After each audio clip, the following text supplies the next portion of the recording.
A graça e paz, bem-vindos a mais um devocional, mais um momento em que nós estamos lendo a Bíblia. Estamos lendo de Gênesis até Apocalipse, cada dia um pouquinho, e refletindo naquilo que o Senhor tem para as nossas vidas. Senhor, obrigado por mais essa oportunidade de ler a Tua Palavra. Obrigado porque o Senhor é conosco. Senhor, abençoa para que nós possamos, através do Seu Espírito, ler essas palavras e compreender a Tua vontade para nós. Nos ajuda a crescer em sabedoria e entendimento e para que nós possamos nos parecer com Cristo ao estudar a Sua Palavra. Isso que eu te peço e te agradeço em nome de Jesus. Amém. Sem mais delongas, vamos para o texto de hoje, que se encontra lá em Josué 15, do 1 ao 63. Nós estávamos vendo sobre as terras da Terra Prometida que estavam sendo divididas entre as tribos de Israel. E nós vamos continuar a partir de então. Diz o seguinte o texto: as terras distribuídas por sorteio aos clãs da tribo de Judá se estendiam para o sul até a divisa com Edom e chegavam ao deserto de Zin, no extremo sul.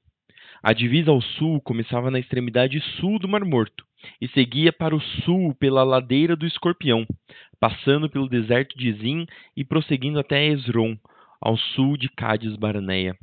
Então subia até Adar e fazia uma curva em direção a Carca.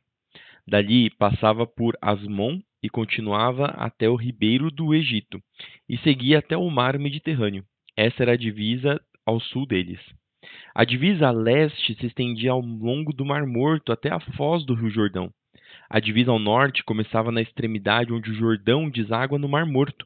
Subia dali para Bete-Ogla e continuava ao norte de Bete-Arabá, até a pedra de Boã. Boã era filho de Ruben. A partir desse ponto, passava pelo vale de Acor até Debir, fazendo uma curva para o norte, em direção a Gilgal, que ficava de frente ao desfiladeiro de Adumim, do lado sul do vale. Dali a divisa se estendia para as águas de En-Semes, até En-Rogel. Depois passava pelo vale de Ben-Inom, pela encosta sul dos Jebuseus, onde fica a cidade de Jerusalém. Em seguida, estendia-se para o oeste até o alto monte acima do vale Inom e continuava até a extremidade norte do vale de Refaim. A divisa prosseguia do alto do monte para a fonte nas águas de Neftoá, até as cidades do monte Efron. Então fazia uma curva em direção a Baalá, isto é, Kiriat Jearim. Rodeava Baalá em direção a oeste até o monte Seir, passava pela cidade de Quesalon, na encosta norte do monte Jearim, descia a Bet-Semes e passava por Timná. Depois a divisa continuava até a encosta do monte ao norte de Ecrom, onde fazia uma curva em direção a Sicrom e o monte Baalá. Passava por Jabneel e terminava no mar Mediterrâneo. A divisa ocidental era o litoral do mar Mediterrâneo. Essas são as divisas dos clãs da tribo de Judá. Por ordem do Senhor, Josué designou uma porção no meio do território de Judá para Calebe, filho de Jefoné. Calebe recebeu a cidade de Kiriat Arba, isso é, Hebrom, assim chamada por causa de Arba, um dos antepassados de Enaque. Calebe expulsou 3 grupos de Enaquins, os descendentes de Sesai, de Aimã e de Talmai, filhos de Enaque. Dali ele partiu para lutar contra os habitantes da cidade de Debir, antes chamada de Kiriat Sefer. Calebe disse: darei minha filha a Axa em casamento a quem atacar e tomar Kiriat Sefer. Otoniel, filho de Kenaz, irmão de Calebe, tomou a cidade, e Calebe lhe deu Axa como esposa. Quando Axa se casou com Otoniel, ela insistiu para que ele pedisse um campo ao pai dela. Assim que ela desceu do jumento, Calebe lhe perguntou: o que você quer? Ela respondeu: quero mais um presente. O Senhor me deu terras no deserto do Neguebe. Agora peço que também me dê fontes de águas. Então Calebe lhe deu as fontes superiores e as fontes inferiores. Essa foi a herança designada aos clãs da tribo de Judá. As cidades de Judá, situadas ao longo da divisa com Edom, no extremo sul, era Cabzeel, Éder, Jagur, Quiná, Dimona, Adada, Quedes, Hazor, Itnã, Zif, Telém, Bealote, Hazor-Hadata, Queriote e Hezron, isso é, Hazor, Amã, Semá, Moladá, Hazar-Gada, Resmon, Bet-Pelete, Hazar-Sual, Berseba, Biziotiá, Baalá, In, Azem, Eltolade, Quesil, Hormá, Ziklag, Madmana, Sansana, Lebaote, Silim, Aim e Rimon. Ao todo, 29 cidades com os povoados ao redor. E um desafio aqui, ler todas as cidades. Convido você a tentar ler todos esses nomes diferentes aqui. As seguintes cidades situadas nas colinas do oeste também foram entregues a Judá: Estaol, Zorá, Asná, Zanoa, Enganim, Tapuá, Enã, Jarmute, Adulão, Socó, Azeca, Saaraim, Aditaim, Gederá e Gederotaim, 14 cidades com os povoados ao redor. Também foram incluídas Zenã, Hadassa, Migdal-Gade, Dileã, Mispá, Jocteel, Laques, Boscate, Eglon, Cabon, Laamás, Kitlis, Gederote, Bet-Dagon, Naamá e Maquedá, 16 cidades com os povoados ao redor. Além dessas, também foram entregues Libna, Éter, Assã, Iftá, Asná, Nezibe, Keila, Aquisibe e Maressá, 9 cidades com os povoados ao redor. Lembrando que esses povoados, essas cidades, eram muito diferentes do que nós temos hoje por cidades. Hoje nós temos tecnologia para construir prédios muito altos, nós temos toda a estrutura de esgoto. Lembrando que lá eles não tinham, eles eram uma comunidade agrícola e eles precisavam de espaço para plantar, espaço para os gados, para as ovelhas, para todos os animais que eles criavam. Então, era importante eles terem cidades, porque eram centros de toda essa região que ia ser cultivada, que ia ter toda a infraestrutura que eles precisavam para plantar, para criar animais, para ter uma sociedade. Então, eram muitas pessoas, mas se você parar para pensar, hoje São Paulo, por exemplo, se não me engano, são mais de 15 milhões de pessoas que moram só na cidade de São Paulo. Talvez na grande ABC, eu não tenho certeza. Mas nesse caso, eles eram em 2 milhões de pessoas, mais ou menos. Então é muito menor e eles precisavam de várias cidades, mas isso dado ao modo como eles viviam. Então, a tecnologia que eles tinham, a forma como eles estruturavam a cidade. Então, não é de se estranhar que tinham tantas cidades assim. O território da tribo de Judá abrangia ainda Ecrom, com os assentamentos e povoados ao redor. De Ecrom, a divisa se estendia para o oeste e incluía as cidades de Asdod, com os povoados ao redor. Também incluía Asdod, com os assentamentos e povoados ao redor. E Gaza, com os assentamentos e povoados ao redor, até o ribeiro do Egito e ao longo do litoral do mar Mediterrâneo. Judá também recebeu essas cidades na região montanhosa: Samir, Jatir, Socó, Daná, Kiriat Sana, isso é, Debir, Anabe, Estemo, Anim, Gozem, Holon e Giló. 11 cidades com os povoados ao redor. Foram incluídas ainda Arabe, Dumá, Ezã, Janim, Bet-Tapuá, Afeca, Hunta, Kiriat Arba, isso é, Hebron, e Zior, 9 cidades com os povoados ao seu redor. Além dessas, também foram entregues Maom, Carmelo, Zif, Jutá, Zerreel, Joquedeão, Zanoa, Caim, Gibeá e Timna, 10 cidades com os povoados ao redor. E ainda Halu, Bet-Zur, Gedor, Maarate, Bet-Anote e Eutecom, 6 cidades com os povoados ao redor. Também Kiriat Baal, isso é, Kiriat Jearim, e Rabá, 2 cidades com os povoados ao redor. No deserto ficavam Bet-Arabá, Midim, Secacá, Nibzã e a cidade do Sal, em En-Gedi, 6 cidades com os povoados ao redor. Contudo, a tribo de Judá não conseguiu expulsar os jebuseus que habitavam em Jerusalém, de modo que os jebuseus vivem até hoje no meio de Judá. E com isso, nós passamos para Lucas 18, do 18 até o 43. Certa vez, um homem de alta posição perguntou a Jesus: Bom mestre, Que devo fazer para herdar a vida eterna? Por que você me chama de bom? Perguntou Jesus. Apenas Deus é verdadeiramente bom. Você conhece os mandamentos: não cometa adultério, não mate, não roube, não dê falso testemunho, honre seu pai e sua mãe. O homem respondeu: tenho obedecido a todos esses mandamentos desde a juventude. Quando Jesus ouviu sua resposta, disse: ainda há uma coisa que você não fez. Venda todos os seus bens e dê dinheiro aos pobres. Então você terá um tesouro no céu. Depois venha e siga-me. Ao ouvir essas palavras, o homem se entristeceu, pois era muito rico. Ao ver a tristeza daquele homem, Jesus disse: como é difícil os ricos entrarem no reino de Deus. Na verdade, é mais fácil um camelo passar pelo buraco de uma agulha que um rico entrar no reino de Deus. E aqui eu queria comentar só uma coisa, porque essa parábola a gente já comentou quando nós estávamos lendo sobre Marcos e sobre Mateus e Marcos. Mas uma coisa que acho que eu não comentei é que aqui no começo ele fala sobre bom mestre. O homem começa falando bom mestre. E Jesus fala: por que você me chama de bom? Apenas Deus é verdadeiramente bom.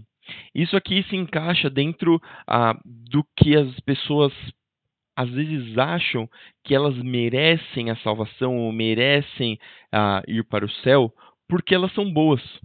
Mas olha que interessante, porque quando o homem chama Jesus de bom, Jesus fala assim: mas só Deus é bom. Por que você está me chamando de bom? Ou seja, ele está colocando a régua do que é bom lá em cima. Jesus era um homem, Jesus é Deus que encarnou como homem e viveu sem pecado. Então Jesus já estava acima, sempre esteve acima de qualquer homem que nasceu de mulher e homem, qualquer homem completo. E ainda assim ele falou que ele não era bom, ele não passava dessa régua. Só Deus é verdadeiramente bom. Aqui nós entendemos que Jesus tinha tanto a natureza humana quanto a natureza divina, e certas coisas limitavam em certa parte porque ele era 100% homem, e ele precisava ser 100% homem para que ele pudesse ser considerado um sacrifício agradável para redimir os pecados dos homens. E por conta disso, ele também viveu e sofreu como um homem, passou por todas as provações e por todas as experiências. Não é um Deus, nosso Deus não é apenas um Deus que olha do céu sem saber como nós nos sentimos. Ele viveu, comeu, trabalhou, sofreu e sofreu muito, assim como o homem. E para aquelas pessoas que acham que elas são boas, aqui está a régua para você. A régua é: você quer ser bom para entrar no céu? Você tem que ser tão bom quanto Deus. Você tem que ser mais bom do que Jesus. E é óbvio que nós não conseguimos, isso é impossível, e a Bíblia sempre fala que é impossível para um homem agradar a Deus, é impossível para um homem fazer algo que seja bom o suficiente para garantir a sua salvação, que seja bom o suficiente para agradar a Deus, porque a gente não passa dessa régua. Por isso que nós precisamos da graça de Deus, porque não é por nossas obras, não é pelo que nós fazemos, mas é pelo que Jesus fez na cruz, pelo sacrifício que ele fez na cruz, que nós podemos nos assentar com Deus. Porque aquilo que nós não somos bons, Jesus foi bom no nosso lugar. Aquilo que nós não podemos completar, Jesus completou em nosso lugar. Aquilo que nós deveríamos receber, o castigo que nós deveríamos receber, Jesus recebeu em nosso lugar para que nós não precisássemos receber o castigo. Então é interessante quando ele fala: por que você me chama de bom? Apenas Deus é verdadeiramente bom, para que a gente não ache enganosamente que nós somos dignos de alguma coisa. Nós somos pecadores, nós não conseguimos atingir Deus, mas porque Deus é glorioso, porque Deus é misericordioso, porque Deus é infinitamente bom e amoroso, que nós temos a esperança de ter a salvação. E que gloriosa salvação é essa? Por isso que nós adoramos ao nosso Deus, por isso que nós nos rendemos em louvor àquele que fez tudo o que nós não podíamos fazer.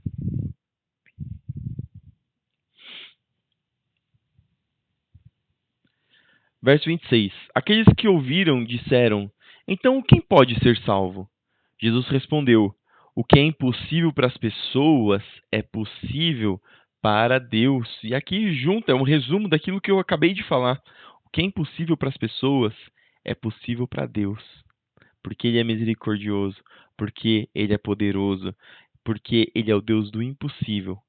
Aí, por conta disso, nós temos a esperança da nossa salvação. Pedro disse: Deixamos nossos lagres para segui-lo. Jesus respondeu: Eu lhes garanto que todos que deixaram casa, esposa, irmãos, pais ou filhos por causa do reino de Deus receberão neste mundo uma recompensa muitas vezes maior, e no mundo futuro terão a vida eterna. Jesus chamou os 12 à parte e disse: Estamos subindo para Jerusalém, onde tudo o que foi escrito pelos profetas a respeito do Filho do Homem se cumprirá. Ele será entregue aos gentios, e zombarão dele, o insultarão e cuspirão nele. Eles o açoitarão e o matarão, mas no terceiro dia ele ressuscitará. Os discípulos, porém, não entenderam. O significado dessas palavras lhes estava oculto e não sabiam do que ele falava. Quando Jesus se aproximava de Jericó, havia um mendigo cego sentado à beira do caminho. Ao ouvir o barulho da multidão que passava, perguntou o que estava acontecendo. Disseram-lhe que Jesus de Nazaré estava passando por ali. Então ele começou a gritar: Jesus, filho de Davi, tenha misericórdia de mim! Os que estavam mais à frente o repreendiam e ordenavam que ele se calasse. Mas ele gritava ainda mais alto: Filho de Davi, tenha misericórdia de mim! Então Jesus parou e ordenou que lhes trouxessem o homem. Quando ele se aproximou, Jesus lhe perguntou: O que você quer que eu lhe faça? Senhor, eu quero ver, respondeu o homem. E Jesus disse: Receba a visão. Sua fé o curou. No mesmo instante, o homem passou a enxergar e seguia Jesus, louvando a Deus. E todos que presenciaram isso também louvavam a Deus. Salmos 86, do 1 ao 17. Oração de Davi. Inclina-te, Senhor, e ouve minha oração. Responde-me, pois estou aflito e necessitado. Protege-me, pois sou fiel a ti. Salva-me, pois sou teu servo e em ti confio. Tu és meu Deus. Tem misericórdia de mim, ó Senhor, pois clamo a ti sem parar. Alegra-me, Senhor, pois a ti me entrego. Ó Senhor, tu és tão bom, tão pronto a perdoar, tão cheio de amor por todos que te buscam. Ouve a minha oração, Senhor, e atende ao meu clamor. Em tempos de aflição, clamarei a ti, e tu me responderás. Nenhum dos deuses é semelhante a ti, Senhor. Nenhum deles pode fazer o que tu fazes. Todas as nações que criaste virão e se prostrarão diante de ti, Senhor, e glorificarão o teu nome. Pois tu és grande e realizas maravilhas, só tu és Deus. Ensina-me os teus caminhos, Senhor, para que eu viva segundo a tua verdade. Concede-me pureza de coração, para que eu honre teu nome. Isso aqui podia ser uma oração diariamente nossa, né? Pedir para que o Senhor ensine os seus caminhos, e nós oramos. Nossos devocionais, todo dia, nós oramos pedindo para que Deus ensine os seus caminhos, para que a gente viva segundo a vontade dele. E pedir para que nele nos dê pureza de coração, para que a gente possa honrar o nome dele. Que oração bonita seria essa, né? E que oração bonita é, porque nós fazemos elas. Ó Senhor meu Deus, de todo o meu coração te louvarei e glorificarei o teu nome para sempre, pois grande é o teu amor por mim. Tu me livraste das profundezas da morte. Ó Deus, os arrogantes se levantam contra mim. Pessoas violentas tentam me matar, não se importam contigo. Mas tu, Senhor, és Deus de compaixão e misericórdia, lento para se irar e cheio de amor e fidelidade. Olha para cá e tem compaixão de mim. Dá a tua força a teu servo. Sim, salva teu humilde servo. Mostra-me um sinal do teu favor. Então serão envergonhados os que me odeiam. pois tu, Senhor, me ajudas e me consola. E por fim, Provérbios 13, do 9 ao 10. A vida dos justos brilha alegremente, mas a luz dos perversos se apagará. O orgulho só traz conflitos, mas os que aceitam conselhos são sábios. Você tem aceitado o conselho? A palavra do Senhor já é um grande livro cheio de conselhos. Ah, e essas foram as palavras de hoje, que elas possam encontrar morada no seu coração, que você possa continuar meditando durante o seu dia. Senhor, obrigado por mais essa palavra, obrigado por mais essa oportunidade de aprender mais de Ti. Fica conosco, abençoa para que as nossas mentes e nosso coração possa continuar meditando na Sua palavra e para que o Senhor continue nos guiando através do Seu Espírito para a Tua verdade.